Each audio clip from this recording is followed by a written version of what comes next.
Hello दोस्तों, मैं अजीत कुमार आप सभी दिशा अकेडमी में स्वागत करता हूं। और आज मैं लेके आया हूं आप लोगों के सामने आज के जो दिन 9/2/2022 जो पेपर हुआ है, language and communication paper code T06, जो कि diploma DEd special education hearing impairment batch 2020-22 का फर्स्ट सेमेस्टर का जो पेपर है। ठीक है, लेट्स स्टार्ट करते हैं आज प्रश्नों की श्रृंखलाएं।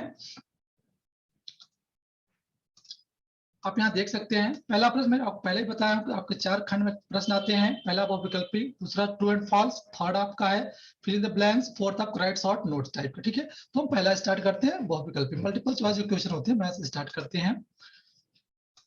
और आप इस वीडियो के माध्यम से आप जितने एग्जाम में कितने अच्छे प्रश्न करके आए हैं अपना काउंट कर सकते हैं नंबर, और कैलकुलेट कर सकते हैं कि आप कितना नंबर पा सकते हैं अभी। ठीक है, और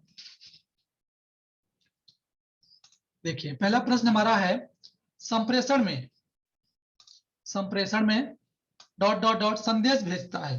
जब हम कम्युनिकेट करते हैं संप्रेषण में संदेश कौन भेजता है, तो उसका जो जवाब होगा वो प्रेषक होता है, जिसको हम बोलते हैं सेंडर। ठीक है, सेंडर क्या होता है, वो संदेश भेजता है। ठीक है, एंड हमारा सेकंड प्रश्न है, सेकंड जो हमारा ऑब्जेक्टिव प्रश्न है, इसमें दिया हुआ है कि संप्रेषण प्रक्रिया का अंतिम चरण क्या है। अंतिम चरण जो होता है सब प्रक्रिया का, इसमें 4 ऑप्शन आपको देख सकते हैं, प्रतिक्रिया, feedback, encode, decoding, and Coulter encoding है, शुरुआत करना या इनिशिएटिंग। ठीक है, तो जो दूसरे का जवाब होगा वो ए होगा, a will be correct answer. Last जो उसकी अंतिम चरण होता है फीडबैक होता है। सपोज हम आपसे कुछ बात की है, ठीक है, हमने आपको मैसेज किया, आपने रिसीव किया, रिसीव करने के बाद आप जो उसका प्रत्युत्तर देते हैं फीडबैक के रूप में, वो होता है अंतिम चरण, अंतिम स्टेप वही होता है संप्रेषण प्रक्रिया का। ओके, तो इस पॉइंट ऑफ व्यू से और ये क्या हुआ, हमारा ए है will be correct answer. Next बढ़ते हैं तीसरे प्रश्न में। ईमेल संप्रेषण प्रणाली है, ईमेल संप्रेषण जो प्रणाली है कि कौन संप्रेषण प्रणाली में आता है। ईमेल, ईमेल आप सभी को पता होगा, आप लोग जीमेल करते हो ना, कोई मैसेज या कोई और लेटर उटर वगैरह सब सारी चीज करते हो, तो कौन सी कम्युनिकेशन संप्रेषण प्रणाली में आता है, गैर भाषाई, अर्ध भाषाई, अर्ध गैर भाषाई या भाषाई। तो जो ये होता है ना, ये वर्बल कम्युनिकेशन, उसको बीसी बोलते हैं। तो एक हुआ क्या हुआ, लिंग्विस्टिक, भाषाई। ठीक है, तो तीसरे जवाब क्या हुआ, B, B will be correct answer. ठीक है, नेक्स्ट जो हमारा क्वेश्चन देखते हैं, हमारा चौथा प्रश्न है, भाषा का कार्य नहीं है। आप ध्यान रखिए, भाषा का कार्य नहीं है, क्या है, अनुमानिक, नियामक, अंतःक्रियात्मक, व्यवसायिक। अनुमानिक बच्चा जब खोज विधि करते लैंग्वेज सीखता है, रेगुलेटरी और जो होता है नियामक जो होते हैं उसमें भी यूज करते हैं, अंतःक्रिया जब हम इंटरेक्ट करते हैं। लेकिन यहाँ पर एक ऑप्शन है डी, व्यवसायिक। व्यवसायिक में हमारा भाषा कोई कार्य नहीं होता है। ठीक है, हाँ वो अलग बात है कि व्यवसाय करने में हमारा कम्युनिकेशन माना जाता है, कम्युनिकेशन स्किल बेस्ट हमारे पास होनी चाहिए, लेकिन लैंग्वेज का कार्य यहाँ पर नहीं शो करता है, तो D will be correct answer. ठीक है, आगे बढ़ते हैं। पांचवा प्रश्न है हमारा, पांचवा प्रश्न है, शीघ्र पहचाने गए श्रवण बाधित बच्चों में मौखिक कौशल विकसित करने हेतु नवीनतम प्रवृत्ति का माध्यम डॉट डॉट डॉट है, क्या है, नवीनतम प्रवृत्ति का माध्यम क्या है।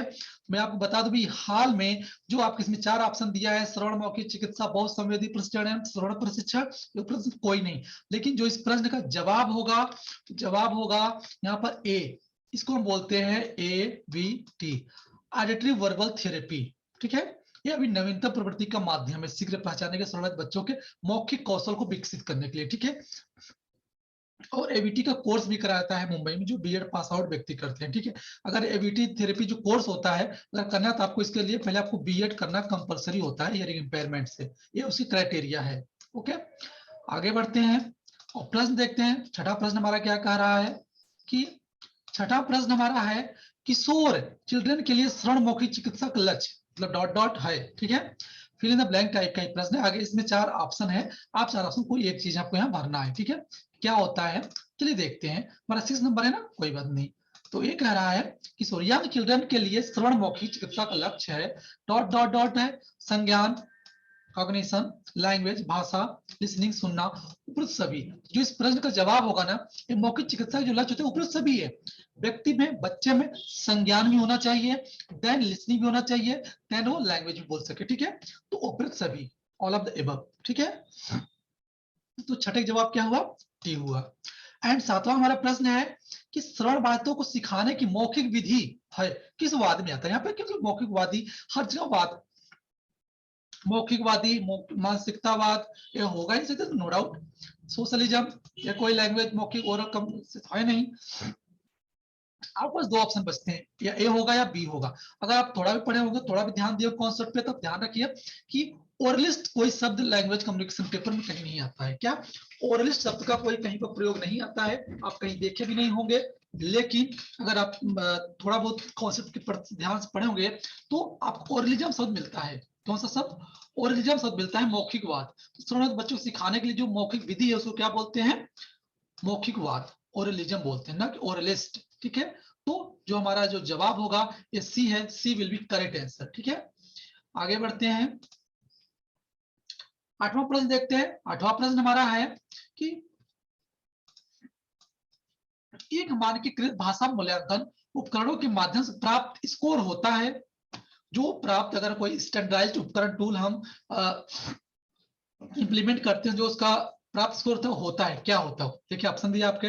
ए, मान्य किंतु विश्वसनीय नहीं, मानता तो हूं ठीक है लेकिन विश्वास नहीं है। बी है मान और विश्वसनीय। सी है न तो मान और ना ही विश्वसनीय, ठीक ना, वैलिड ना रिलायबिलिटी। ऊपर सभी। लेकिन जो आठवें का प्रश्न होगा ऊपर सभी नहीं होगा, यहाँ पर ए भी नहीं होगा, सी नहीं होगा, डी नहीं होगा, इसका जवाब जो होगा बी होगा। अब किसी टूल का कोई स्कोर होता है, उसके अंदर जो उसकी प्राप्त स्कोर गुण होने चाहिए वह वैलिड और रिलायबल होना चाहिए, मतलब वैध भी और विश्वास भी होना चाहिए। यहाँ मान शब्द लिखा, आप लोग शायद कंफ्यूज हो गए होंगे, तब इंग्लिश साइड में देख, इंग्लिश वर्जन पेपर में देख सकते हैं। मान मतलब होता है वैलिड। ठीक है, वैलिड मतलब अर्थात जैसे मोबाइल का रिचार्ज कराते हो ना, तो उसमें वैलिडिटी देता है कि 84 डेज, 28 डेज, 14 डेज। लेकिन अब तो भाई महीने भी 28 को होने लगे हैं, पहले 30 हुआ करते थे शताब्दी, अब तो 21st सेंचुरी में 28 महीने हो गए। बस चिंता मत करो, 2025 आते हैं तो 20 दिन का महीना होने लगेगा भाई। ठीक है, तो वैलिड एंड रिलायबिलिटी। ठीक, यहाँ मान शब्द यहाँ वैध लिखा हो तो आप ज्यादा बेहतर समझ पाते हैं, बट कोई बात नहीं, आप इंग्लिश वर्जन भी पेपर देख सकते हैं। तो B will be correct answer. ठीक है, आगे बढ़ते हैं। नवा हमारा है निर्देशित पठन।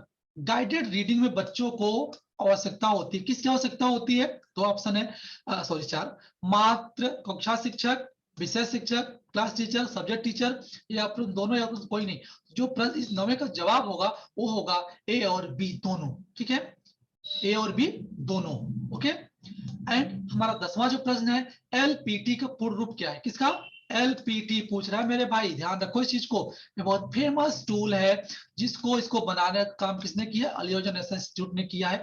और ध्यान रखिए किसके लिए यूज किया जाता है? 1 to 5, मतलब प्राइमरी के बच्चों के लिए, बच्चों की भाषा टेस्ट का टूल है। ठीक है, जिसमें आपका सिमेटिक, सिंटैक्स, फोनोलॉजी, मॉर्फोलॉजी सभी चीजों को सम्मिलित किया गया एलपीटी। ठीक है, तो इसका जो पूर्ण इसका नाम है, पूर्ण रूप जो इसका है वो है linguistic profile test. Okay, linguistic profile test. Okay, ये रहा आपका 10 क्वेश्चन, पहला सेक्शन है होता है खत्म। दूसरा सेक्शन में आते हैं, तो दूसरे प्रश्न में आते हैं, सही या गलत के जवाब बताइए। ठीक है, चलिए लेट्स स्टार्ट। नेक्स्ट सेक्शन में देखते हैं, यहाँ पे लिखा हुआ है ट्रू एंड फॉल्स क्वेश्चन में। पहला हमारा प्रश्न क्या है? संप्रेषण के लिए, क्या है हमारा प्रश्न? संप्रेषण के लिए भारत में उद्धृत भाषण, क्यूड स्पीच का प्रयोग कम किया जाता है। तो बिल्कुल सही, अपने भारत में क्यूड स्पीच बहुत है, क्या एक मिनट, हाँ, बहुत कम किया जाता है, नो डाउट, सही है, यानी ट्रू है। ठीक है, हमारा दूसरा है भाषा के विकास परिवारों के प्रकार निर्भर करता है। तो भाषा का विकास श्योर परिवारों पर डिपेंड करता है। मैं इसके बारे में आपको एक छोटा सा कॉन्सेप्ट बताना चाहूंगा कि जो लैंग्वेज डेवलपमेंट होता है, चाहे बच्चों को कहा जाता है कि अगर आपके बच्चा कोई लैंग्वेज सॉरी हियरिंग इंपेयरमेंट है, तो उसको ज्वाइंट फैमिली में रखिए तो वहां ज्यादा उसका भाषा विकास होगा। और न्यूक्लियर फैमिली मतलब एकल परिवार में रखें तो उससे भाषा का विकास बहुत कम होगा। तो आप देख समझ सकते हैं कि भाषा का विकास परिवारों के प्रकार निर्भर करता है, एक्यूरेट है। ठीक है, तो यहाँ पर क्या हुआ है? टी हुआ, मतलब ये सही है और ये पहला सही था। देन आता तीसरा, विशेष विद्यालय में शैक्षिक द्विभाषिक पर प्रतिबंध है। तो मेरे भाई ये सही है, ये सही है, लेकिन द्विभाषिक प्रतिबंध नहीं है, ये चालू है, मतलब ये गलत है। ठीक है, ये मतलब फाल्स है। एंड चौथा हमारा प्रश्न है, सांकेतिक भाषा जानने वाले बधिर बच्चे समावेश शिक्षा प्राप्त कर सकते हैं? बिल्कुल कर सकते हैं भाई, नो डाउट, क्यों नहीं कर सकते? अगर कोई ऐसा लैंग्वेज जानता है समावेशी, तो सभी का वेलकम है ना, तो कर सकते हैं। यानी ये सही है। देन आप कहता है ASL American sign language and British sign language, BSL में कई समानताएं हैं। ऑफ कोर्स है समानताएं भाई। सोचो अगर एक व्यक्ति 2-2 किलोमीटर दूरी पे बोली में सब असमानताएं आ जाती हैं और कुछ समान होते हैं, हम बोलते हैं बोलने का टोन अलग हो जाता है, बोलने का टोन कुछ अलग होता है, लेकिन जो उसका रिदम होता है, जो होता है वो कहीं के सेम कहीं आता है कि नहीं। अगर मान लो आप गुजरात के हो, गुजराती जो भाषा है, अब गुजराती में कई जगह अलग अलग थोड़े गुजराती भाषा होगा, राजस्थान मारवाड़ी, मारवाड़ी की भी कई अलग हो जाते हैं, लेकिन फिर भी अगर आप गुजरात में उसमें सिमिलरिटी मिलेगा, है कि नहीं। अगर आप हिंदी बोल रहे हैं, हम गुजरात में हिंदी बोले चाहे यूपी में जाकर हिंदी बोले, तो समानता हमको देखने को मिलती है, ठीक है। तो इसका सिर्फ आपका तीसरा जो है एक क्या आपका फॉल्स है, बाकी पहला, दूसरा, चौथा, पांचवा सभी क्या है, ट्रू है। क्या है, ट्रू है, ठीक है। आगे बढ़ते हैं, रिक्त स्थानों की पूर्ति कीजिए। सेक्शन में देखते हैं, यदि कोई व्यक्ति भाषा के माध्यम से नया ज्ञान अर्जित करता है तो वह भाषा का कार्य पूर्ण करता है। किसका, भाषा अर्जन का मेरे भाई, यहां मैं लिख दे रहा हूं, भाषा अर्जन का कार्य पूर्ण करती है, ठीक है, एक्विजेशन, ठीक है। दूसरा हमारा है डॉट डॉट डॉट, भाषा में प्रत्येक शब्द के लिए संकेत है, तो यहां पर मेरे भाई बात साइन लैंग्वेज, किसकी बात कर रहा है, ये साइन लैंग्वेज की बात कर रहा है, ठीक है, ये साइन। एंड तीसरा हमारा है, शिक्षक निर्मित टेस्ट में प्रश्न सेट करने से पहले डॉट डॉट डॉट तैयार किया जाता है। किसी तैयार किया जाता है, तो यहां पर जो तैयार किया जाता है BLU ब्लू प्रिंट का तैयार किया जाता है, ठीक है। और हमारा चौथा है डॉट डॉट डॉट, भाषा में भाषा की अपनी कोई भी लिखित शैली नहीं है, तो आपका होता है यहाँ पर आएगा ISL या सांकेतिक भाषा, ठीक है। एंड हमारा पांचवा जो प्रश्न है, डीप स्ट्रक्चर एंड सरफेस शब्दों की द्वारा किसने दिया था, तो ये हमारे भाई आपको बहुत पता होगा, LD जिसने दिया, तो लैंग्वेज एक्विजिशन डिवाइस दिए हैं भाई हमारे पास, NOAM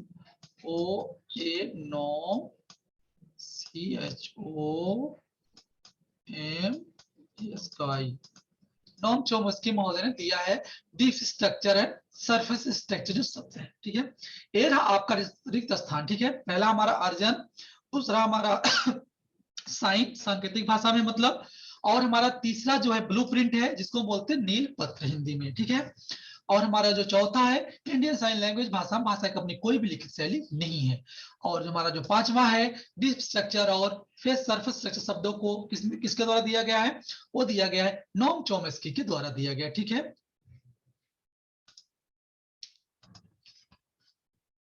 बढ़ते आगे तरफ, अब हम आ गए कहां पर, संक्षिप्त टिप्पणी लिखिए, सब लास्ट सेक्शन में आ गए हैं। और यहाँ पर है, मैंने हर बार बताता हूँ प्रश्न 8 होते हैं, करने आपको 5 ही होते हैं, आपको 5 प्रश्नों के नंबर दिए जाएंगे, आप 8 प्रश्न भले करके आओ, बड़े मानो तो कोई बात नहीं, बट आपको नंबर से 5 ही प्रश्न मिलेंगे, ओके। ओके दोस्तों अगर ये वीडियो आपको अच्छा लगता है तो लाइक करिए, कमेंट करिए, ज्यादा से शेयर करिए, ठीक है, जिससे आप सभी के दोस्त मित्रगण सभी से कैलकुलेट कर सकते हैं, मैच कर सकते हैं हमारा कितना प्रश्न सही कितना प्रश्न हमारा गलत हुआ है, और आगे तैयारी के लिए और ज्यादा सजग हो सकते हैं। पहला हमारा प्रश्न है, ध्यान रखिए, भाषा के लिए पूर्व आवश्यकताएं। आप बता दीजिए, जो पेपर है language and communication with reference hearing impairment, ठीक है, तो जो इसमें भाषा के लिए पूर्व आवश्यकताएं, डेफ बच्चों के लिए बात कर रहा है, इतना ध्यान रखिए आप लोग। तो मैं आपको बताऊं, ये जो आपका है, इसके लिए जो पहले होना चाहिए, क्या हमारे पास होना चाहिए, जेस्चर होना चाहिए। जेस्चर क्या है, प्री रिक्वेस्ट है, ठीक है। देन हमारे पास क्या हो, फेशियल एक्सप्रेशन हो, किसका, फेशियल एक्सप्रेशन हो, ठीक है। हमारे पास gesture, facial expression, then imitation, ठीक है, और आदान प्रदान एक्सचेंजेबल होना चाहिए, जो हमारे जैसे हम कुछ बोले सामने वाला भी हमको रिप्लाई उसका दे। क्या उसकी पूर्व आवश्यकताएं किसके लिए, भाषा डेवलपमेंट करने के लिए।